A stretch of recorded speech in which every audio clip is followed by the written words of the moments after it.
user.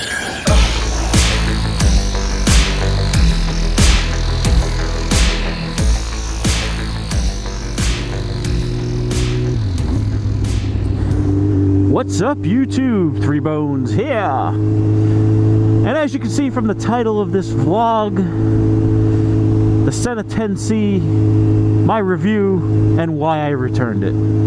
That should pretty much sum it up. But I'm going to get right into this, hopefully not talk your ears off. The Sena 10C is a marvelous piece of engineering. It's a wonderful all-in-one idea to have a camera with 1080p, even though it's only 30, with 720/60 capabilities, combined with a Sena Bluetooth backpack so that you can record your friends, and I'm not going to say a 20S, but maybe a 10C communication system. You can listen to your music, you can talk to your friends as you're riding, you can record. And yes, it is not as good as a GoPro for vlogging. It clearly isn't. The quality is half of what a GoPro was. It's like GoPro quality 2-3 years ago. That being said, for a ride-along camera, one that you can have with you at all times, it works pretty well. It actually works very well. And it's all sleek, single compact design. That being said, there are some limitations to the 10C besides picture quality. Problem number one, kind of an esoteric problem, but for motovloggers, it records in the H.264 but in .movie format, which quite frankly is not the best format for editing. It doesn't, at least it doesn't appear to keep some of the quality. I'm just not a fan of it. I would rather it be an MP4, but that's kind of a small issue. The larger issue, besides quality again, is I was under the impression that the 10C, and like I said, this is my fault for not doing proper research, I thought it was basically a 20S with a camera. Unfortunately, it is definitely not a 20S with a camera. I found out the hard way, and this is what ultimately caused me to return it, is while I'm video recording, actually, forget video recording. Video recording has nothing to do with it. Even if you're not video recording, if you can connect to 4 people, whereas the Sena 20S that I have on now can connect to 8 people, what it doesn't have is multitasking. So, for example,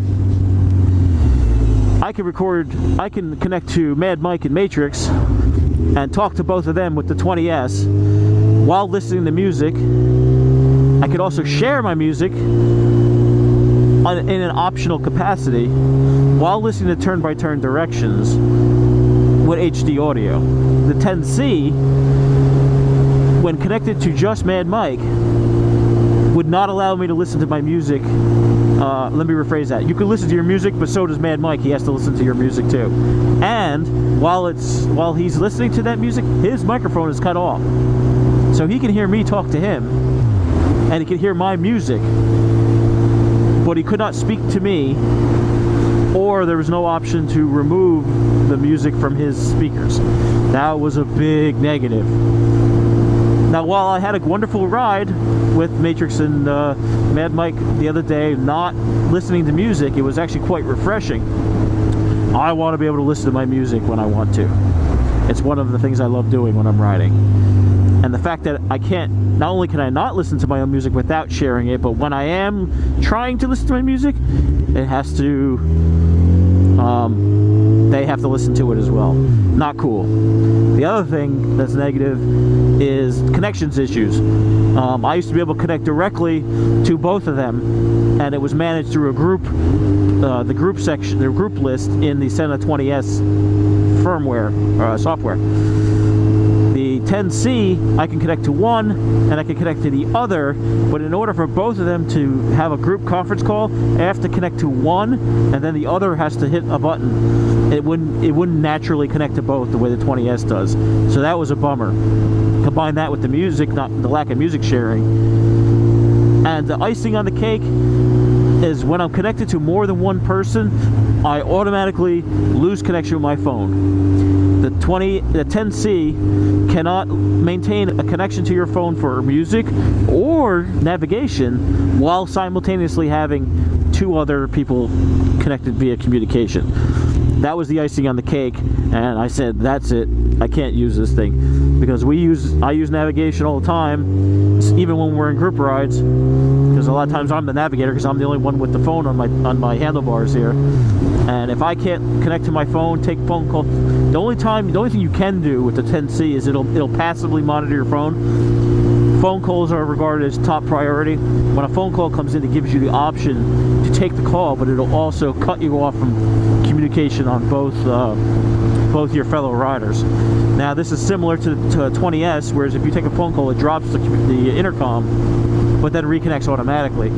But I could also take texts and everything else, and do turn-by-turn GPS and music. So the lack of being able to multitask like that was a big turn-off for me on the 10C. I was willing to deal with the quality video-wise and supplement it with GoPro on my handlebars to give a better product from a motovlogging perspective. But just after being used to 20S and going back to those things, and and losing the multitasking abilities and HD audio with more than one person, not cool. And that was the icing on the cake. Those are just features that I cannot live without after being spoiled by the 20S. So the ultimate in communications, go with the 20S. If you're looking for the hybrid, or you mostly ride alone, 10C, and you want a camera but you don't want a GoPro, 10C is a good way to go. The strongest thing I could say for the 10C, video tagging, man. Video tagging works very well.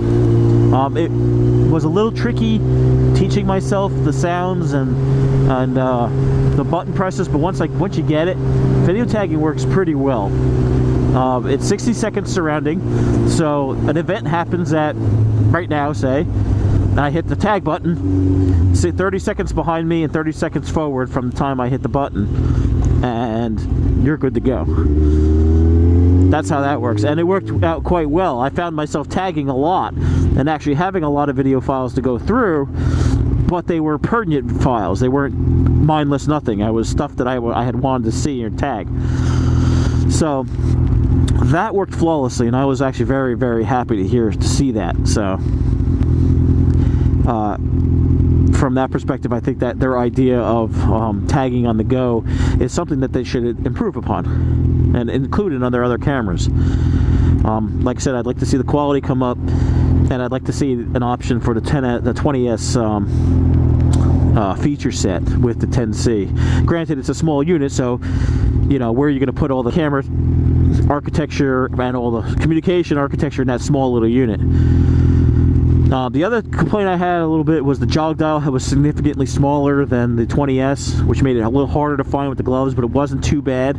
So anyway, that is why. So I got rid of the 10C, because the 20S I had already was vastly superior at communications by comparison, and the GoPro I had was vastly superior for video.